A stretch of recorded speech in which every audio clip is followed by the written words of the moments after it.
2000년 8월 12일 토요일 러시아 해군 북방함대 소속 오스카급 핵잠수함 쿠르스크함이 노르웨이 바렌츠해에서 군사훈련 중 침몰하게 된다. 러시아의 해군 병력 감축이 진행 중이던 1994년 한 척의 핵잠수함이 건조된다. 이 잠수함의 이름은 쿠르스크호.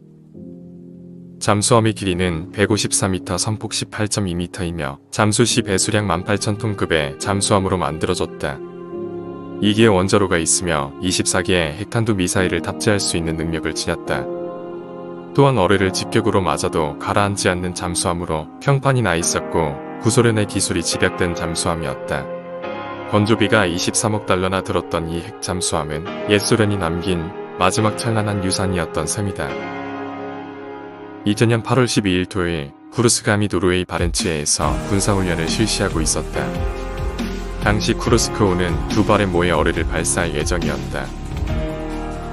당시 쿠르스크함은 북방함대 기함인 키로프급 순양함 표트르 벨기함을 향해 2발의 모의 어뢰를 발사할 예정이었다.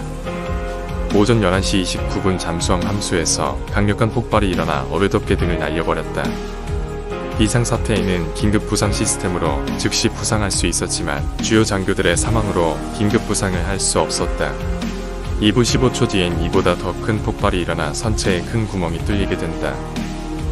이 폭발로 격실 안으로 초당 9만 리터의 바닷물이 쏟아져 들어오면서 108m 해저로 가라앉고 만다. 이때 폭발력은 엄청났고 유럽은 물론 멀리 떨어진 알래스카에서도 감지할 정도로 폭발이 컸다고 한다. 쿠르스크함은 1000m 수심에서도 견디도록 설계돼 있었지만 엄청난 양의 물이 들어왔기에 통제력을 상실했다. 승조원 118명 대부분은 폭발과 함께 순직했지만 함부미에 23명의 생존자가 있었다. 이들은 어둠 속에서 마지막 기록을 남겼으며 부검 결과 폭발 후 8시간 정도 생존해 있었던 것으로 밝혀졌다. 생존자들은 마지막 희망을 가지고 이산화탄소를 제거하기 위해 카트리지를 이용했는데 하필 바닥에 떨어뜨려 기름이나 물과 접촉해 화재가 나고 만다. 이 사고가 터진 때는 푸틴이 부임한 지 100일 정도 시점이었기에 자국의 자존심을 위해 다른 나라의 구조 지원을 거절하게 된다. 하지만 자국의 낙후된 기술과 장비로는 악천후와 온도를 극복할 수 없었고 이는 귀중한 초동 대응 시간을 허비하는 결과로 이어졌다.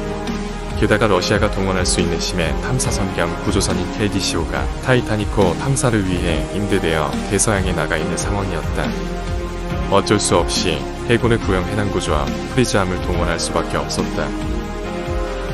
얼마 못 가 한계에 부딪힌 러시아는 결국 사고 서일 뒤에 영국과 노르웨이의 지원 요청을 수락하게 된다. 하지만 이미 골든타임을 놓쳤기에 승무원들은 전원 사망한 뒤였다. 이후 쿠르스크호 사고의 원인은 제대로 보수되지 않은 구형 어뢰 때문인 것으로 밝혀졌다.